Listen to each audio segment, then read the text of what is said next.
Hello દોસ્તો, world in box YouTube channel ઉપર આપ સર્વનું હાર્દિક સ્વાગત છે. આપણું જે ચેપ્ટર છે એ હાલમાં કન્ટિન્યુ છે. લાસ્ટ લેક્ચરની અંદર આપણું જે ચેપ્ટર હતું એ હોડી અને પ્રવાહ, જે ઓફલાઈન ક્લાસીસની અંદર લગભગ બને ત્યાં સુધી કોઈ કરાવતું નથી. આપણે આ પ્રકરણને લાસ્ટ લેક્ચરની અંદર શરૂ કરેલું હતું અને આ દરમિયાન આપણે 1 થી 10 દાખલા એના ગણી ચૂકેલા છીએ. તો જો વાત કરવામાં આવે આજ આગળના દાખલાથી, પણ એ પહેલા ફરીથી એકવાર આપણે સૌ છે એકવાર આખા કન્સેપ્ટને રિવાઇઝ કરી લઈએ, જેના કારણે આગળનો જે દાખલો છે એ સમજવામાં થોડી કમથી સરળતા રહે. 4 શબ્દ ઉપર આખું આ ચેપ્ટર બનેલું છે અને હવે થોડાક લોજિકલી પ્રશ્ન આવશે, થોડાક ટ્વિસ્ટેડ પ્રશ્ન આવશે. અત્યાર સુધીના જે ક્વેશ્ચન આપણી સમક્ષ હતા એ બધા બહુ ઇઝી ક્વેશ્ચન હતા કે આપણને કન્સેપ્ટ આપી દેવામાં આવે, એમાં તમે કિંમત મૂકી દો એટલે તમને જનરલી લગભગ તમારા જવાબ મળી જતા હતા. તો આપણે એવું કહેતા હતા કે તમારી પાસે એક ઝડપ હોય હોડીની ઝડપ, અને હોડીની જગ્યાએ તમને માણસ પણ આપી શકે. એક આપણી પાસે હોડીની ઝડપ છે અને આ જે હોડીની ઝડપ છે એ શાંત પાણીમાં છે. શાંત પાણીમાં માણસની ઝડપ એટલે કે શાંત પાણીમાં એટલે એની એકચ્યુઅલ જે ઝડપ છે એની અહીંયા વાત કરવામાં આવેલી છે. રેડી? આની જે ઓરિજિનલ ઝડપ છે એટલે એક આપણી પાસે પેલા હોડીની અથવા માણસની શાંત પાણીમાં એટલે કે એની એકચ્યુઅલ ઝડપ હોવી જોઈએ. ત્યારબાદ આપણી પાસે એક ઝડપ છે પ્રવાહની ઝડપ. પ્રવાહ એટલે જે સ્ટ્રીમ છે તે. અગાઉ એવી વાત થઈ હતી જે જ દિશામાં હોડી જઈ રહી છે, જો પ્રવાહ એ જ દિશામાં જતો હોય તો હોડીની ઝડપમાં વધારો થાય. તો આપણે અહીંયા છે ને હોડીને આપણે નામ આપ્યું હતું બી ફોર બોટ, અને માણસ હોય તો એમ, અને પ્રવાહ હોય તો એસ. હવે બે વસ્તુ ઉપરથી તમને બે દિશાઓની સ્થિતિ મળે. એમાં એક સ્થિતિ હતી પ્રવાહની દિશામાં હોડીની ઝડપ. પ્રવાહની દિશા એટલે શું? તો કે જે દિશામાં હોડી જઈ રહી છે એ જ દિશામાં તમારો પ્રવાહ વહી રહ્યો છે.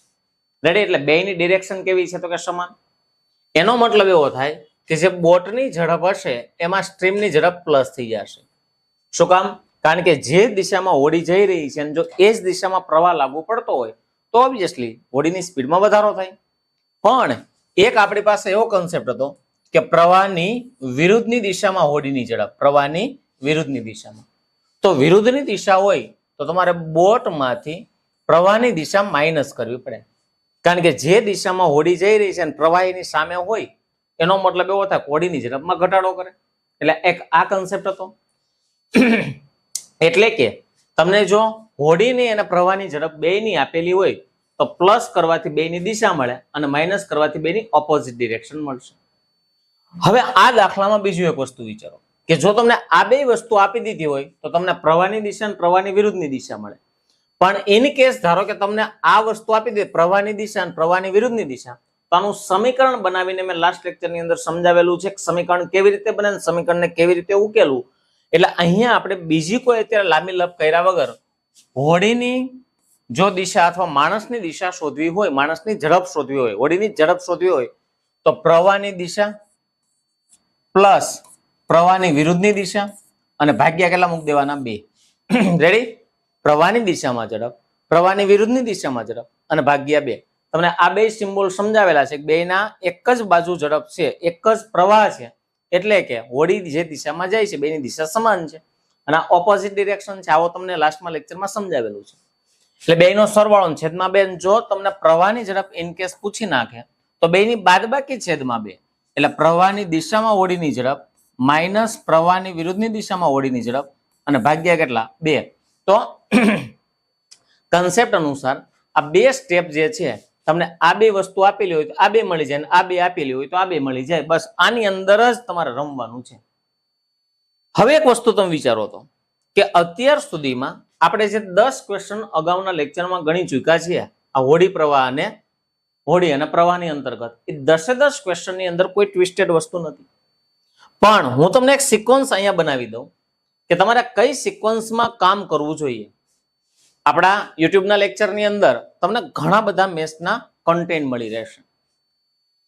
મારું એવું માનવું છે કે જો તમારે હોડી અને પ્રવાહને બહુ વ્યવસ્થિત રીતે સમજવું હોય, આજ હોડી અને પ્રવાહનો બીજો લેક્ચર છે, તો હોડી અને પ્રવાહને જો તમારે પાછું એકવાર બેઝિકલી બીજી વાર મસ્ત રીતે સમજવું હોય તો સૌપ્રથમ તમારે આપણી વર્લ્ડિંગ બોક્સ યુટ્યુબ ચેનલની અંદર એક ચેપ્ટર આપેલું છે જેનું નામ છે સમય, અંતર અને ઝડપ.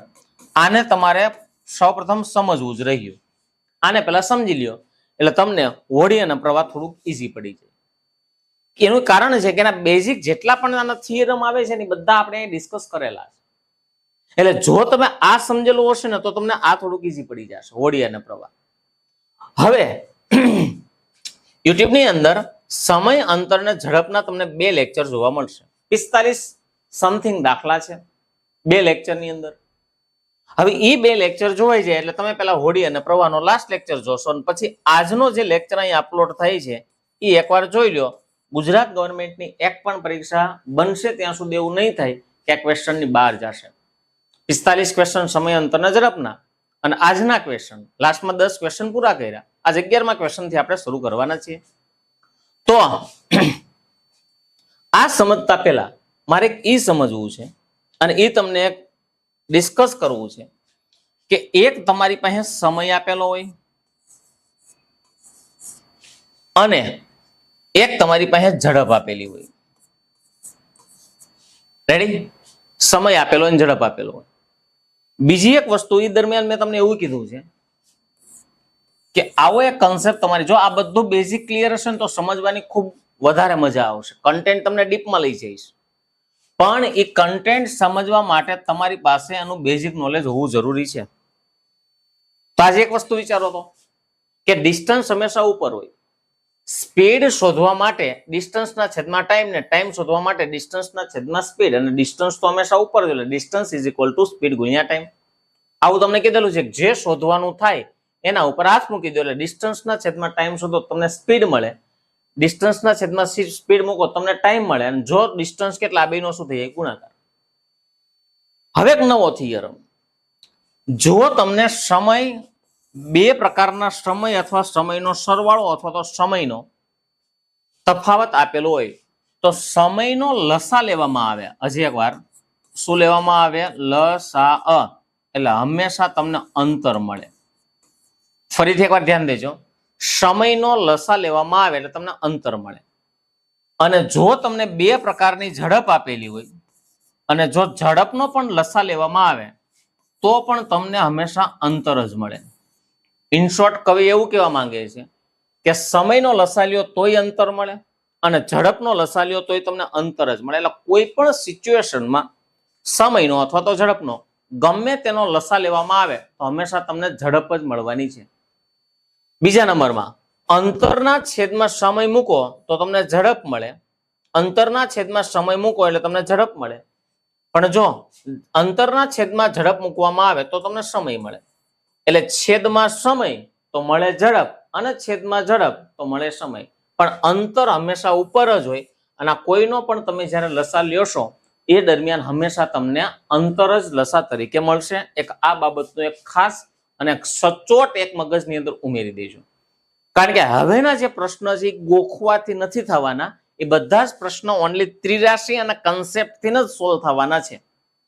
રેડી? તમે જેટલા માનો, આપણે જે માનીએ છીએ વર્ગ 3 ની અંદર પૂછાણેલા પ્રશ્ન અથવા તો વર્ગ 3 ની અંદર ખૂબ પૂછાતા પ્રશ્ન 1 થી 10 સુધીના થઈ ગયા છે, પણ મારે આજ પણ એ કન્ટેન્ટને ડીપમાં લઈને જવો છે. કદાચ